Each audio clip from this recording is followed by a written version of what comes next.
Mən 3 il əvvəl sizinlə birgə panel sessiyasında iştirak şərəfinə nail oldum. O vaxt mən ticarət marşrutlarının rəqəmsallaşmasını təşviq edən ATƏT-in baş katibi idim. Ölkəniz orta dəhlizə xeyli sərmayə yatırıb. İcazənizlə bir sual verim. Rusiya ərazisi ilə şimal marşrutu kimi alternativ marşrutlarla müqayisədə Avropa ilə Asiya arasında gələcəkdə ticarəti nəzərə alsaq, dayanıqlıq və şaxələndirmə baxımından nə kimi imkanlar var? Çox sağ olun.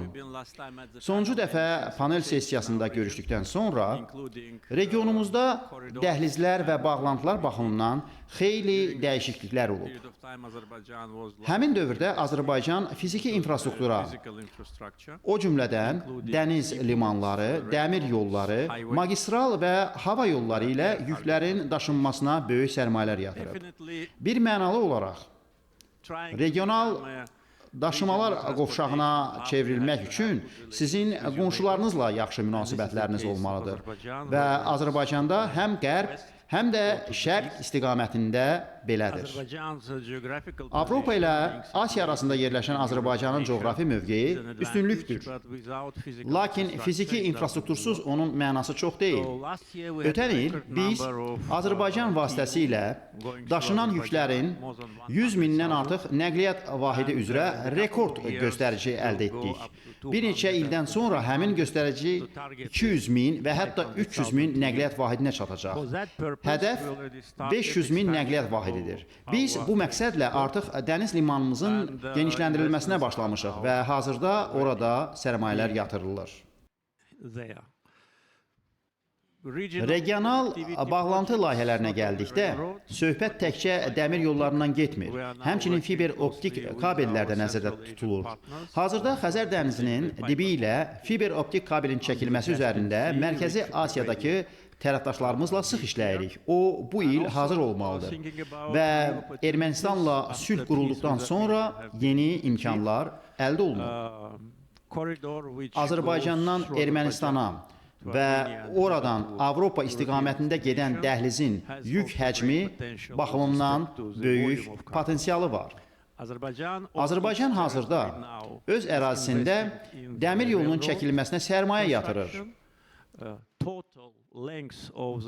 Azərbaycan ərazisində ölkəmizin əsas hissəsi və eksklav Naxçıvanda çəkiləcək və bərpa olunacaq dəmir yolunun tam uzunluğu 600 kilometrdir.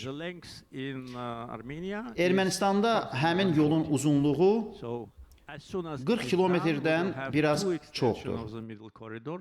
Çəkilən kimi biz Azərbaycan vasitəsilə orta dəhlizin iki hissəsinə malik olacağıq və bu qərb ilə şərq üçün faydalı olacaq və təbii ki, Cənubi Qafqazda yerləşən ölkələrə də fayda verəcəkdir. Ermənistan və Azərbaycanla qlobal marşrut yaranması istiqamətində əməkdaşlıq əlaqələri qurulduğunu diqqətə çatdıran Avropa Komissiyasının genişlənmə üzrə komissarı Marta Kos dedi ki, Ermənistan ilə Azərbaycan arasında sülh prosesi yeni bir qapıları açır və əvvəlcə icrası inanılmaz olan indi həmin bunlara artıq bizdə inam yaranır. Prezident Əliyevə təşəkkürümüzü bildiririk ki, o Avropa İttifaqının da həmçinin bununla bağlı planlarına öz dəstəyini vermişdir.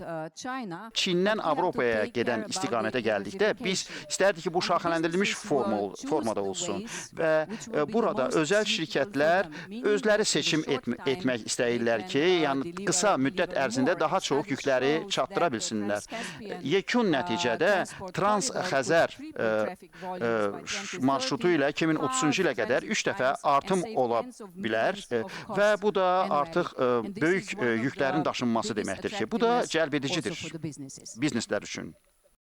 Çinin Azərbaycan, Mərkəzi Asiya və həmin bölgədəki digər ölkələrlə münasibətləri hər zaman vacib olub, deyən Çin və Qloballaşma Mərkəzinin təsisçisi və prezidenti, Çin Xalq Respublikasının keçmiş dövlət müşaviri Wang Huiyao bir kəmər, bir yol təşəbbüsündən danışdı. Bir kəmər, bir yol strategiyası elə bir məqsədə yönəldik ki, bu marşrutla həyata keçirilən daşımalar sadələşsin və əlbəttə ki, Çin istəyir yeni dəhlizlərin genişləndirilməsinə töhfə versin, yeni layihələr olsun, bir kəmər, bir yol təşəbbüs əslində əlbəttə ki, Trans-Xəzər regionuna aid olan ölkələri də əhatə edir və bu sözün əsl mənasında əhatəlidir. Burada əlbəttə ki, söhbət çox elə daşımalardan tək getmir. Bəli, daşımalar vacibdir. Bildiyiniz kimi, Çin çox yaxşı addımlar atır ki, bariyerlər azalsın, bağlantılar mümkün olsun. Ona görə bütün bu yaxşı nailiyyətlərin hamısı faydalıdır. Azərbaycan dost ölkədir. Mən Bakı forumlarında dəfələrlə iştirak etmişəm və əlbəttə ki, biz bilirik ki, Azərbaycanın bu yumuşaq qüvvəsi var. Cənab Prezident, Sizin üçün növbəti sual. Düşünürəm ki, ötən ilin avqust ayında siz Ermənistanın baş naziri və ABŞ prezidenti ilə üçtərəfli bəyanata imza atdınız. Orada Trumpın beynəlxalq sülh və rifah marşrutu qeyd olunur. Bu TRIP layihəsi adlanır. Beləliklə, istərdim sizdən soruşum, bu layihə geniş Trans-Xəzər əməkdaşlıq çərçivəsinə necə uyğundur? Bu məqamda həmçinin Ermənistanla sülh prosesinin mərhələsi ilə bağlı sual verməyə bilmərəm. Bağlantı layihəsi etimadın qurulması tədbiri kimi hansı rol oynayır? Daha sadə desək, bu il siz sülh sazişini imzalayacaqsınızmı?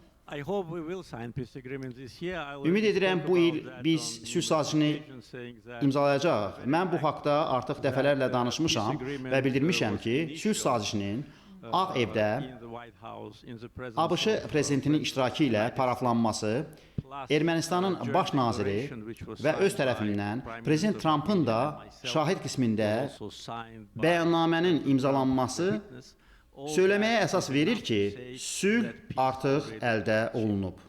Avqustdan bəri biz nəinki sərhədimizdə tamamilə yeni vəziyyət yaratmışıq. O cümlədən orada artıq nə atışma, nə ölənlər, nə yaralananlar, nə də ki, problemlər müşahidə olunur. Bununla bərabər biz Ermənistanla fiziki əməkdaşlığa da başlamışıq. Azərbaycandan keçən yüklərin daşınmasında bütün məhdudiyyətləri götürmüşük. Biz Gürcü dostlarımıza minnətdarıq ki, onlar Azərbaycana daxil olan yüklərin Gürcüstan vasitəsilə çox mühüm tranzitini təmin edirlər. Biz həmçinin Ermənistan üçün çox mühüm olan neft məhsullarının təchizatına başlamışıq. Beləliklə, qarşılıqlı ticarət əslində başlayıb. Yəni, imzalanacaq rəsmi sülh sazişi baxımından hər şey Azərbaycana qarşı 3-10 illik ərzində mövcud olan ərazi iddiasının Ermənistanın konstitusiyasından çıxarılmasını nəzərdə tutan dəyişikliklərdən asılıdır. O, baş verdikdən sonra növbəti gün sülh sazişi rəsmən imzalanacaq. Bununla belə, yeni bağlantıların yaradılmasında Trumpın beynəlxalq sülh və rifah marşrutu mühüm rol oynayacaqdır. Çünki qeyd etdiyim kimi, Çindən başlayan daşımalar və marşrutlar Mərkəzi Asiya, Trans-Xəzər regionu, Azərbaycan, Ermənistan, Azərbaycan eksklavı Naxçıvan, Türkiyə və sonra Avropa tamamilə yeni vəziyyət yaradacaq. Bu, bütün ölkələr üçün faydalı olacaq. Marşrut boyunca bütün ölkələr həm siyasi, həm iqtisadi baxımdan daha sıx inteqrasiya olunacaq və həmin addım Azərbaycan ilə Ermənistan arasında uzun müddətli və əbədi sülhə növbəti töhfə olacaq. Çünki sülh, həqiqi sülh prosesi getdikdə əldə oluna bilər. Sənədin imzalanması vacibdir. O, bünövrədir. Lakin sonra gördüyünüz işlərin də əhəmiyyəti heç də az deyil. Azərbaycan ilə Ermənistan arasında sonuncu qanlı toqquşmadan Washington sammitinə qədər çəkən müddət 2 ildən az olub. Düşünürəm ki, bütün münaqişələri, xüsusən də 3-10 illik çəkən münaqişələri götürsək, bu rekord göstəricidir. Bir sözlə, hər iki tərəf güclü siyasi iradə göstərdi ki, toqquşmaya son qoyulsun və sülh səhifəsi açılsın. Biz cəmi 6 aydır ki, sülh içində yaşayırıq və inanın ki, bu çox xüsusi hissdir, çox yaxşı hissdir və Azərbaycan əhalisi bunları bölüşür. Əminəm ki, Ermənistan əhalisi də eyni hissləri yaşayır. Bağlantı layihələri və dəhlizləri bizi daha sıx birləşdirəcək. Bir-birimizdən daha asılı edəcək, Cənubi Qafqazda tamamilə yeni vəziyyət yaradacaq və bu halda Azərbaycan, Gürcüstan və Ermənistan üç tərəfli qaydada nəhayət qarşılıqlı fəaliyyətə başlayacaqlar. Avropa Komissiyasının genişlənmə üzrə komissarı Marta Kos növbəti suala belə cavab verdi. Bizim gündəlikdə duran bəzi layihələrimiz var ki, Azərbaycan, Ermənistan və Türkiyə üçün konkret layihələrimiz tərtib edilib ki, biz onu da həmçinin prioritet hesab edirik ki, siz TRIP layihəsi haqqında danışdınız. O cəmi 42 kilometri əhatə edir və nəinki bu TRIP layihəsini həyata keçirmək, həmçinin digər layihələri də həyata keçirərik. Belə olmasa, onun əhəmiyyəti olmaz. Məsələn, Naxçıvandan dəmir yolu vasitəsilə yeni çıxışın əldə edilməsi, bu da həmçinin bütün təsisatları maraqlandıran bir məsələdir.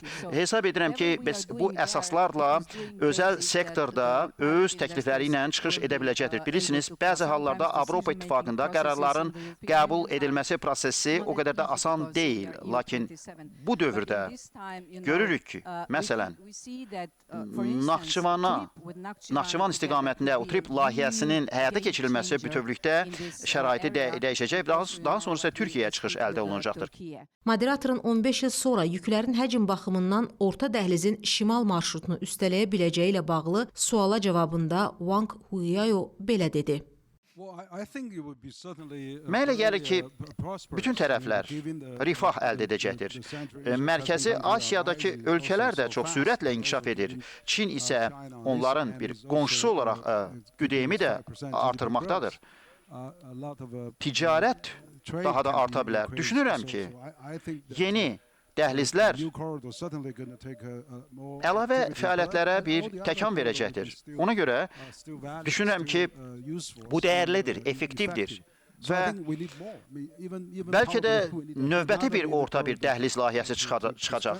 Mən kifayət qədər nikbin baxıram, ticarət və iqtisadi əlaqələr və turizm, bütün bu sahələr çox zəruri hesab ediləcəkdir. Əslində, biz turizmi daha da yeni marşrutlar vasitəsilə inkişaf etdirə bilərik. Tutaq ki, siz Çinə səfər etdikdə müxtəlif marşrutlardan istifadə edə bilərsiniz. Burada dəmir yolu, məsələn, bağlantısı nəzərdə tutula bilər.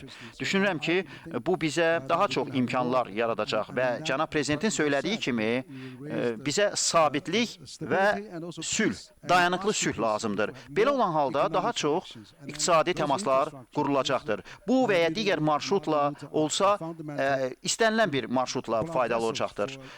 Ən vacibi odur ki, iqtisadi baxımdan təcrübə toplansın. Sonra panel iştirakçıları sualları cavablandırdılar. Bu əhatəli söhbətə görə təşəkkür edirəm.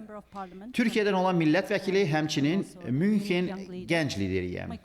Sualım belədir ki, bu orta dəhlizin gələcəyi ABŞ-nin maraqlarından çox asılıdır və ötən ildən bu yana yaşananlardan bildiyimizə görə ABŞ-nin marağı bu administrasiya dövründə kəskin şəkildə dəyişir. Birincisi, sizcə ABŞ-nin bu dəhlizə olan marağı dəyişərsə nə baş verəcək? İkincisi, sizcə ABŞ-nin İrana qarşı cavabı bu dəhlizin gələcəyinə necə təsir edəcək? Təşəkkür edirəm.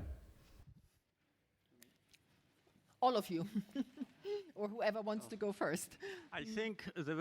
Düşünürəm ki, TRIP-in Prezident Trump'ın adını daşıması faktı o deməkdir ki, bu dəhliz həmin administrasiya üçün və bəlkə də bu administrasiyanın müddətindən sonra da vacib olacaq. Əks halda prezident öz adını verməzdi. Adın verilməsi onun həyata keçiriləcəyi deməkdir və ad təsdiqləndikdən sonra biz tamamilə əminik ki, Birləşmiş Ştatlar bunun bir hissəsi olacaq. Hazırda Əlimizdə olan məlumata görə ABŞ ilə Ermənistan fiziki tikinti və investisiya hüququna malik olacaq şirkətin fəaliyyət parametrlərini müzakirə edirlər. Bu, artıq açıq mənbələrdən götürülür. Biz bilirik ki, şirkətin 76% ilk 49 il ərzində ABŞ-yə, 24% isə Ermənistana məxsus olacaq. Sonra isə daha 49 il olacaq. Başqa sözlə, bu format bir əsr ərzində işlək olacaq. İkincisi, düzgün qeyd etdiyiniz kimi, Amerika administrasiyasından regionumuzdakı bağlantı layihələrinə fərqli yanaşmalar olub və yalnız Prezident Trump hakimiyyətə gələndə biz böyük bir marağı görməyə başladıq. Başqa sözlə desək, region ölkələri Azərbaycan, Gürcüstan, Xəzərin o tayında Mərkəzi Asiyadakı qonşularımız tərəfindən görülən bütün işlər Amerikanın heç bir praktiki iştirakı olmadan həyata keçirilib. Beləliklə biz bunu Türkiyə ilə birlikdə özümüz etdik. Biz Azərbaycan, Gürcüstan, Türkiyə ərazisindən keçən neft kəmərini, Avropaya uzanan qaz kəmərini, Bakı-Tbilisi-Qars dəmir yolunu qeyd edə bilərik ki, bunların hamısı Amerikanın heç bir praktiki iştirakı olmadan həyata keçirilib. Beləliklə, biz bunu özümüz etdik. Bugün Prezident Trump administrasiyasının diqqətini cəmləşdirdiyi böyük bir resursa sahib olduğumuz halda, əlbəttə ki, bu geniş miqyaslı layihələrin həyata keçirilməsi potensialı daha böyükdür. Bir məqamı da vurğulamaq istəyirəm. Biz region ölkələri haqqında danışdıq və Xəzər dənizinin o tayında Mərkəzi Asiyadakı qonşularımızı unutmamalıyıq. Çünki onlar olmadan Çindən Avropaya heç bir yük daşımaq mümkün olmayacaq. Beləliklə, Çin, Mərkəzi Asiya, Xəzər dənizi, Azərbaycan, Gürcüstan, Ermənistan, Türkiyə, Avropa, coğrafiya budur və Azərbaycan artıq Mərkəzi Asiya ölkələri ilə çox fəal qarşılıqlı əlaqədədir. Ötən ilin noyabrında Azərbaycan rəsmi olaraq Mərkəzi Asiya beşliyinə daxil edildi. Mərkəzi Asiya beşliyi altılığa çevrildi. Bu, misli görünməmiş bir hadisədir. Çünki biz Cənubi Qafqaz ölkəsiyik, amma Mərkəzi Asiya Məşvərət Şurasının üzvüyük. Biz bağlantı sahəsində çox işlər görürük. Mərkəzi Asiya ölkələri ilə Çin arasında da bağlantı sahəsində çox işlər görülür. Xanım Helqanın vurğuladığı mövcud yollarla yanaşı, Çin tərəfindən tikilməkdə olan və maliyyələşdirilən başqa bir yol da var. Xəzərə aparan daha bir yol. Çindən Qazaxıstan vasitəsilə Xəzərə uzanan mövcud yoldan əlavə olaraq, Çin hazırda Çin, Qırğızstan, Özbəkistan, Türkmənistan, Xəzər yolunu maliyyələşdirir. Yenə də yol Xəzər dənizinə gedir. Bu o deməkdir ki, o Azərbaycana və sonra Cənubi Qafqazdan keçərək Avropaya iş atacaq. Beləliklə, xeyli geosiyasət, xeyli beynəlxalq münasibətlər, xeyli diplomatiya həyata keçirilir. Azərbaycan bir çox ölkələrin marşrutu boyunca keçən hamısı ilə yaxşı münasibətlər quraraq Bakıdan Aralıq dənizinə neft kəməri, Bakıdan İtaliyaya qaz kəməri kimi transmilli layihələrə start verən və onlara rəhbərlik etməyi bacaran bir ölkədir. Beləliklə, bu, Avrasiyanın çox geniş coğrafiyasında əməkdaşlıq üçün daha bir çox güclü siyasi zəmanət olacaq. Marta Kos şirkətlərin cəlb olunmasının, siyasi iştirakçıların fəal rolunun, tərəfdaşlar arasında etimadın qurulmasının, yeni marşrutların İran istiqamətində açılmasının və Türkiyə tərəfindən dəmir yolu layihələrinə hazırlıq göstərilməsinin bütövlükdə imkanların genişlənməsinə xidmət etdiyini bildirdi. Əsrlər keçir, lakin biz bu dəyişikliklər haqqında indidən düşünməliyik. Bəlkə də bizə keçmişdə bu inanılmaz görünürdü, lakin gələcək üçün yollar açılır və region liderləri bunu anlayırlar ki, biz bundan necə faydalana bilərik, Avropa necə faydalana bilər və bu baxımdan əlbəttə ki, Azərbaycan üçün də bu faydalıdır, bu belə də olmalıdır. Bu, Avropa üçün yaxşıdır. Çünki Çinə daha yaxşı çıxış əldə olunacaqdır. Mərkəzi Asiya vasitəsilə bu çıxış təmin ediləcəkdir və bütün bu münaqişələr və geosiyasi çağırışların həlli asan məsələ deyil. Wang Huiyao isə məsələyə belə münasibət bildirdi. Cənab Prezidentin qeyd etdiyi həmin marşruta gəldikdə Çin hal-hazırda Mərkəzi Asiya ölkələrinə yardım göstərir və Qafqaz vasitəsilə Türkiyəyə çıxışın əldə edilməsi nəzərdə tutulur və burada sırf həmin marşrut yox, o cümlədən həmçinin energetika sahəsində də əməkdaşlıq nəzərdə tutulur. Təbii ki, bununla bağlı, bunun ətraf mühitlə bağlı bu işlərin tərəfi ola bilər, istehsal daha da inkişaf edə bilər, sərmayələr cəlb edilər. Bir sözlə, bu yaxşı bir nümunədir. Düşünürük ki, bunun artıq dayanıqlı bir infrastrukturu mövcuddur. Mənim adım Stepan Safaryandır. Mən Ermənistandan gələn Münken Gənc Liderlər qrupunun üzvüyəm.